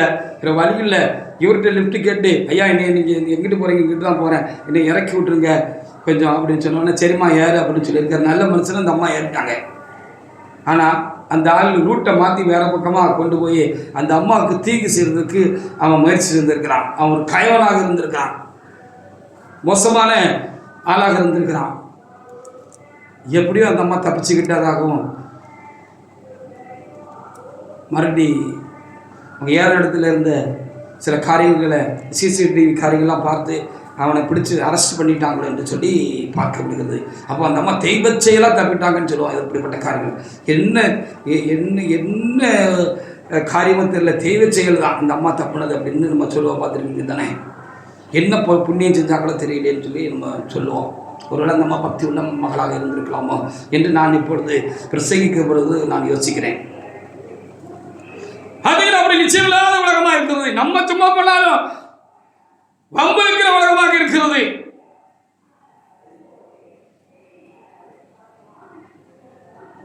இவைகளுக்கெல்லாம் நாம் தப்பிக்கொள்வதற்கும் நம்முடைய குடும்பங்கள் காரியங்கள் எல்லாம் காக்கப்படுவதற்கும் பக்தி ரொம்ப முக்கியம் அப்படிங்கிறது இந்த கடைசி கால உலகத்தில் இருக்கிற நமக்கு ரொம்ப தீர்க்கமாக நம்ம மண்டைக்குள்ளே வச்சுக்கிட வேண்டிய, மனசுக்குள்ளே வச்சுக்கிட வேண்டிய ஒரு முக்கியமான காரியமாக இருக்கிறது. நம்மளும் பக்தியில் குறைவாக இருந்துடக்கூடாது, மற்றதில் அதிகமாக கவனம் செலுத்தி பக்தியில் குறைஞ்சிடக்கூடாது. தேவ ஆராதனை செய்கிறதுல, ஜபங்களில், தியானங்களில், வேத வாசிப்புல, தீவிரமாக கர்த்தரிடத்தில் அன்பு செலுத்துறதுல, கர்த்தருடைய காரியத்தில் எல்லா காரியத்திலும் கர்த்தருக்கு பயந்து நடக்கிறதுல நம்ம குறையாக இருந்துடக்கூடாது. அது ஒரு இடைவெளியை அந்த கர்த்தருக்கு நமக்கு உண்டாக்குறது மாத்திரம் இல்லை, தீமைகள் நம்மளோட வாழ்க்கையில் குடும்பங்களில் புகுறதுக்கு அது காரணமாயிடும். ரொம்ப கவனமாக இருக்க வேண்டியதாக இருக்குது. மத்திய 6:33 வாசிக்கலாம். மத்திய 6:33 ஒரு தேவனுடைய பிள்ளை எடுத்து வாசிக்கலாம். மத்திய 6:33. அப்போ என்ன செய்யணும்? ஒரே வழிதான், தீர்வு ஒண்ணுதான், வேற ஒன்றும் இல்லை. நான் பார்த்து கொண்டிருக்கிற பொழுது தேவ பக்தி தான் எல்லாத்துக்கும் தேவையா இருக்கிறது. தேவ பக்தியா இருக்கணும், தேவனிடத்துல பக்தியா இருக்கணும், தேவனிடத்துல பயபக்தியாக நம்ம இருக்கணும். ஆமா, எல்லாம் நமக்கு அதோட சேர்த்து கிடைக்கும். 33. முதலாவது தேவனுடைய ராஜ்யத்தையும் அவருடைய நீதியையும் தேடுங்கள். முதலாவது தேவனுடைய ராஜ்யத்தையும் அவருடைய நீதியையும் தேடுங்கள், அப்பொழுது இவைகளெல்லாம் உங்களுக்கு கூட கொடுக்கப்படும். ஆண்டவரையும் அவருடைய வழியிலையும் நம்ம உறுதியா இருந்தோம், சரியா இருந்தோம்னா மற்றதெல்லாம் நமக்கு அதோட சேர்த்து ஆண்டவர் தருவார். ஆமா,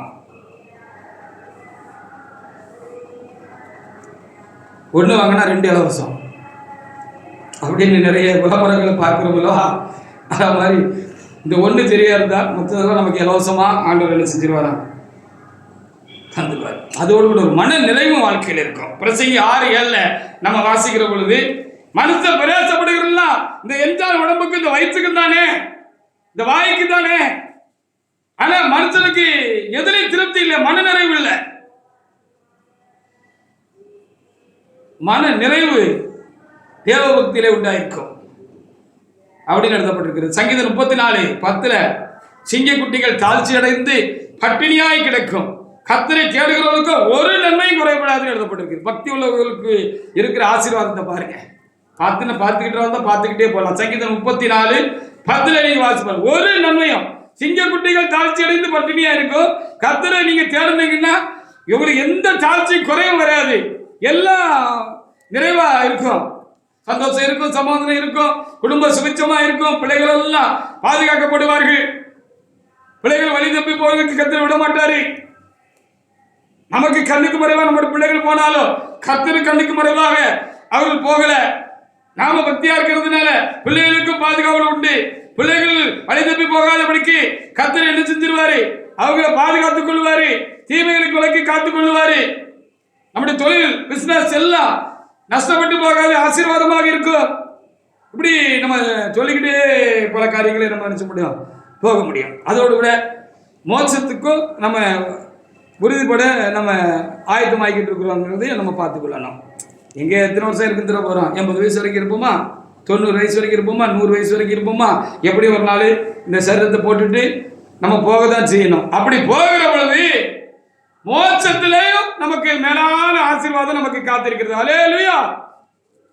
அதுதான் ரொம்ப முக்கியமானது. அதான் இந்த வாழ்க்கைக்கு இனி வரும் வாழ்வுக்கும் அது பிரயோஜனம் உள்ளது, உத்தரவாதம் உள்ளது அப்படின்னு சொல்லியிருக்கு. வாசிப்பாக்க சங்கீதம் 34:10. சிங்கக்குட்டிகள் தாழ்ச்சி அடைந்து பட்டினியாக இருக்கும். சிங்கக்குட்டிகள் தாழ்ச்சி அடைந்து பட்டினியாக இருக்கும். கர்த்தரை தேடுகிறவர்களுக்கோ ஒரு தேவபக்தியா இருந்து தேவனை தேடுகிறவர்களுக்கோ எந்த நன்மையும் குறைஞ்சி போகாது. சங்கீதம் 23 முழுசா நம்ம சின்ன பிள்ளைகளுக்கு பாடமா சொல்லி கொடுக்குறோம் இல்லையா? அந்த சங்கீதம் தேவபக்தியுடைய ஆசீர்வாதத்தையும் மேன்மையும் நமக்கு சரியா எழுதி கொடுத்திருக்குது. சங்கீதம் 23 வாசித்து பாருங்க.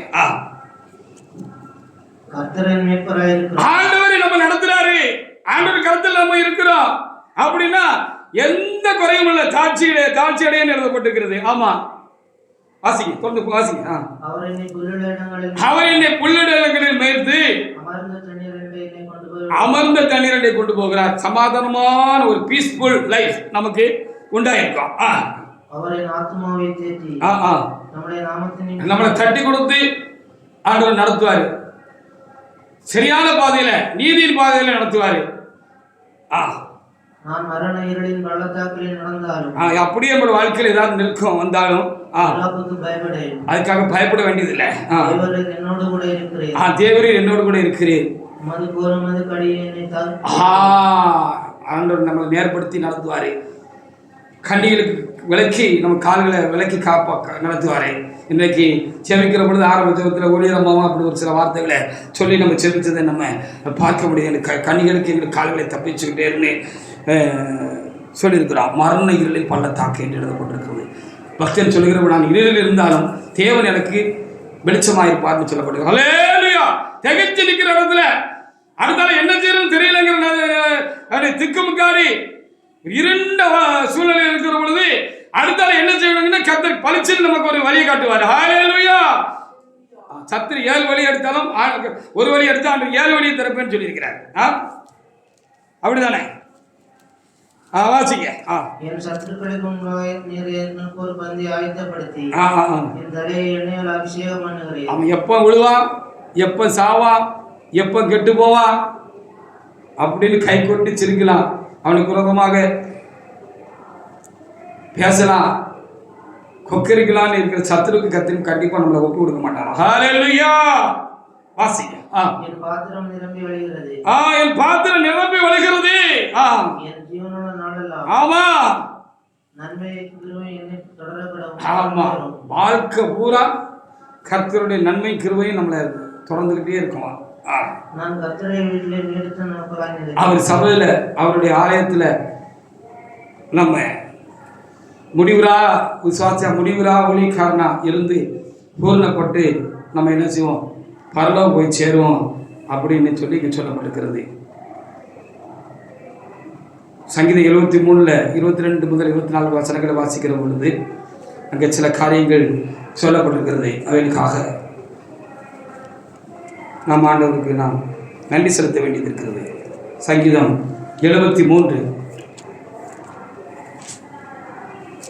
22 முதல் சில வசனங்களை வாசிக்கலாம்.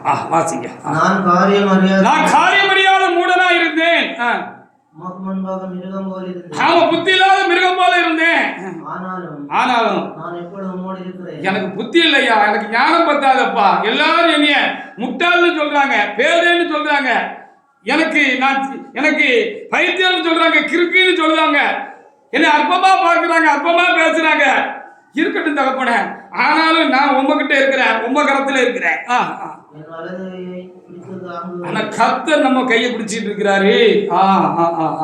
ஆலோசனையின்படி நீர் என்னை நடத்தி. ஆமா, சரியா நம்மளை நடத்த வேண்டிய பாதை நடந்து. முட்டாளா இருந்தாலும் அவர் முட்டாள் இல்லைல்ல, அவரு ஞானத்தின் அதிபதி ஆயிட்டு.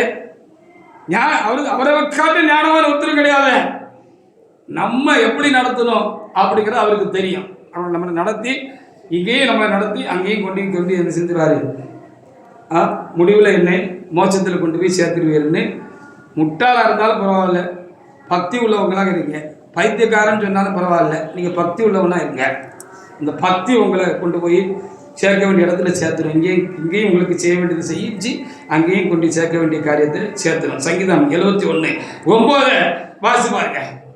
முதிர் வயதில் அந்த பக்தி நம்மளை கைவிடாது. பிள்ளை கைவிட்டுருவான். இன்னைக்கு எவ்வளோ சம்பவங்கள் இன்னைக்கு உலகத்தில் நடந்துகிட்டு இருக்கு. நம்ம வாசிக்கிறோம், பார்க்கிறோம், கேட்கிறோம். துக்கமா இருக்கு. அதே நல்ல முதிர்ந்த வயதாகிக்கிட்டு இருக்காங்கன்னு வச்சுக்கோங்களேன். அவரு ஆணும் பொண்ணும் அப்படிப்பட்ட காரியங்களை வாசிக்கிற பொழுது நம்மளுடைய காரியம் என்னங்கிற ஒரு கேள்வி தன்னால எல்லாருக்கும் உண்டாகும். அநேகர் மோட்டிவேஷனல் ஸ்பீச் அப்படின்னு பேசுறவங்க இல்லை, அநேக காரியங்களை பேச்சாளர்கள்லாம் பேசுறத நான் சில நேரங்களில் நான் கேட்டிருக்கிறேன். அவங்கெல்லாம் சொல்ற ஒரு முக்கியமான ஆலோசனை தெரியுமா? வயதானவங்களுக்கு, பையன் நல்லவன், பிள்ளை நல்லவா, நம்ம மேல உயிரே வச்சிருக்கா, நம்மளை கண்கலங்காம கடைசி வரைக்கும் நம்மளை பார்த்து நம்மளை பத்திரமா கட்டையில ஏற்றிடுவான் அப்படின்னு நீங்க நினைச்சு, உங்களுக்கு ஏதாவது பேங்க் பேலன்ஸ் இருந்துச்சு, ஏதாவது சின்ன சொத்து பத்துகள் இருந்துச்சு அப்படின்னு சொன்னா நீங்க என்ன செய்யாதீங்க. அந்த பாசத்தினுடைய உச்சத்துல மிகுதியில பிள்ளை பேருக்கு எழுதி வச்சிடாதீங்க. உங்களை அவன் நடுத்தரவில் விட்டுருவான். நீங்க நடுத்தரவில் தான் போய் நிற்கணும் அப்படின்னு ரொம்ப அதை ஆனந்தத்தோடு அவர்கள் சொல்லுகிறார்கள். அதை நம்ம கவனிச்சு கேட்கணுங்கிறது அவங்க பேச்சில் அந்த ஆதங்கம் தெரியுது. பார்த்தீங்களா? இங்கே ஒரு சில வருஷங்களுக்கு முன்பாக இந்த முளக்குழியில் ஒரு சம்பவம் நடந்துச்சு. இங்கே மார்க்கெட்டு, ஒரு சின்ன மார்க்கெட் இருக்கிறது, காய்கறி மீன்கள் மார்க்கெட்டுக்கு. அங்கே ஒரு வயதான அம்மா திடீர்னு வந்து அங்கே எங்கேயும் பறக்க பார்த்துக்கிட்டு நின்றுருக்கு. ரொம்ப நேரமாக நின்றுக்கிட்டே இருந்திருக்கிறாங்க. அப்போ அப்படி கவனித்தவங்க, இந்த அம்மா இந்த ஏரியா ஆள் மாதிரி தெரியலையே அப்படின்னு அந்த அம்மாவை கூப்பிட்டு விசாரிக்க பார்த்தா, அவர் பெத்த பிள்ளை ஏதோ ஒரு வாகனத்தில் பைக்கில் இதில் உள்ள கொண்டு வந்து அந்த இடத்துல விட்டுட்டு கொஞ்சம் இருங்கம்மா வாரேன்னு சொல்லிட்டு போயிட்டான். போனவன் தான் வரவே இல்லை. அந்த அம்மாவுக்கு சரியா அட்ரஸ் கூட சொல்ல தெரியல. அந்த அளவுக்கு ஒரு தாயாராக இருந்திருக்கிறாங்க. கேட்டால் எந்த ஊர், எந்த இடம், என்ன யாதுன்னே கூட சரியா சொல்ல தெரியல. அப்படி ஒரு நிற்கதியாக விட்டுட்டு போயிட்டான் அப்படின்னு சொல்லி எழுதப்பட்டிருக்கிறது. எழுதப்பட்டது மாத்திர அது நடந்த ஒரு காரியமாக இருக்கிறது. எங்கள் வீட்டில் அந்த சம்பவத்தை பார்த்துட்டு இங்கே வந்து சொன்ன யாவும் எனக்கு இருக்கிறது. எவ்வளோ வருத்தமான விஷயம். என்ன நிச்சயம் இருக்குது இந்த வாழ்க்கையில்? யார் இப்போ நம்மளை கடைசி வரைக்கும் பார்ப்பாங்க? யார் நம்ம கூட கடைசி வரைக்கும் இருப்பாங்க? ஊழியத்திலா இருக்கட்டும், குடும்பத்திலா இருக்கட்டும், வாழ்க்கையில இருக்கட்டும், யார் நம்மளை கூட கடைசி வரைக்கும் இருப்பாங்கன்னு என்ன நிச்சயம் இருக்கு?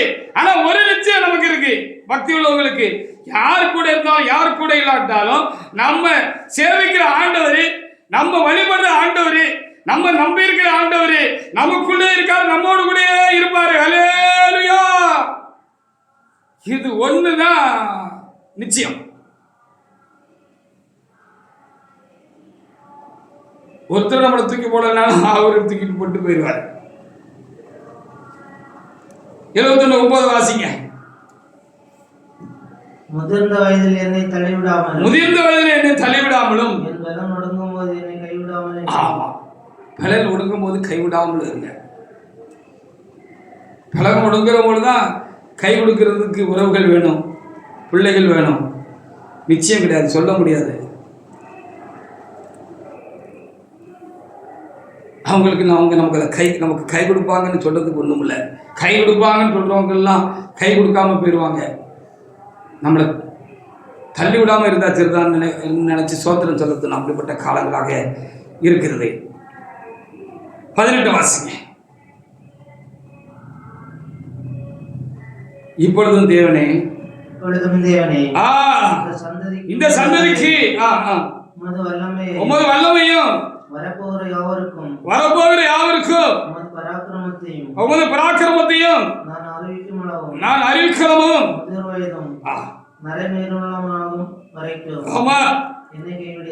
வயதான காலத்துல கர்த்தரை குறித்து சாட்சி சொல்ற மாதிரி நம்மளோட வாழ்க்கை பயபக்தி உள்ளதாக, தேவபக்தி உள்ளதாக இருக்கணும்னு இந்த செய்தி நமக்கு சொல்லுது. இந்த வசனமும் நமக்கு சொல்லுது. சங்கீதம் 48:14. சாகர வரைக்கும் கர்த்தர் கூட இருப்பார். யார் கூட இருந்தாலும் கூட இல்லாவிட்டாலும், யார் நமக்கு உற்சாக துணையாக இருந்தாலும் இருக்காவிட்டாலும், யார் நமக்கு கை கொடுத்தாலும் கை கொடுக்காவிட்டாலும், யார் நமக்கு தோல் கொடுத்தாலும் தோல் கொடுக்காவிட்டாலும், நமக்கு தலை சாய்க்கிறதுக்கு இந்த பூமியில மடிகள் உறவுகள் இல்லாமல் போய்விட்டாலும் தலை சாய்க்கிறதுக்கு இயேசு என்கிற ஒருவர் எப்பொழுதும் நம்மிடத்திலே உண்டு. நாம் எவ்வளவு விலகனமாக துக்கமாக வருத்தமாக இருந்தாலும் அவருடைய மடியிலே சாய்ந்து கொள்ளலாம், அவருடைய மார்பிலை சாய்ந்து கொள்ளலாம். வாசிங்க சங்கீதம் 48:14. இந்த தேவன் என்றென்றைக்கும் சதா காலங்களிலும் நம்முடைய தேவன். ஆமா, நம்ம பக்தியா இருக்கோம், ஆண்டவர் நம்ம கூட இருக்காரு, நம்மளும் ஆண்டவர் கூட இருக்கோம்னா சாவுலையும் அவர் நம்மோடு கூட இருப்பார். செத்த பிறகும் நாம் புதைக்கப்படுகிற பொழுதும் புதைக்கப்படுகிற வரைக்கும் அவர் நம்மோடு கூட இருப்பார். புதைக்கப்பட்பாடும் நாம் அவரோடு கூட இருப்போம், அவர் நம்மோடு கூட இருப்பார். முந்தி கத்திரை வரைக்கும் வந்து மறைத்து விட்டோம் என்று சொன்னால் அவர் வருகிற பொழுது நாம் ஜீவனிலிருந்து அவரை எதிர்கொண்டு போவோம். உயிரோடு இருந்தால் அவரை எதிர்கொள்வோம். பக்தியாயிருங்கள், பக்தியாயிருங்கள், பக்தியாயிருங்கள், பக்தியிலே வைராக்கியமாயிருங்கள், பக்தியிலே உறுதியாயிருங்கள், பக்தியாக நடந்து கொள்ளுங்கள்.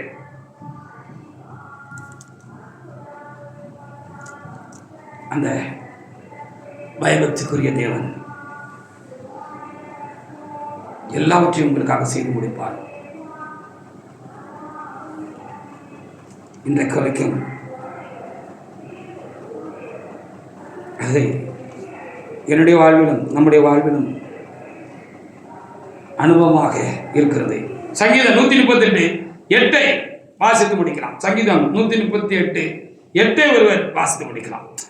இதுவரைக்கும் நமக்காக எல்லாத்தையும் அவர் செய்து முடித்திருக்கிறார். ஹல்லேலூயா. தனித்து விடுதப்பட்டிருக்கலாம், நாம் புறம்பாக்கப்பட்டிருக்கலாம், நாம் தள்ளிவிடப்பட்டிருக்கலாம், நாம் கைவிடப்பட்டிருக்கலாம்.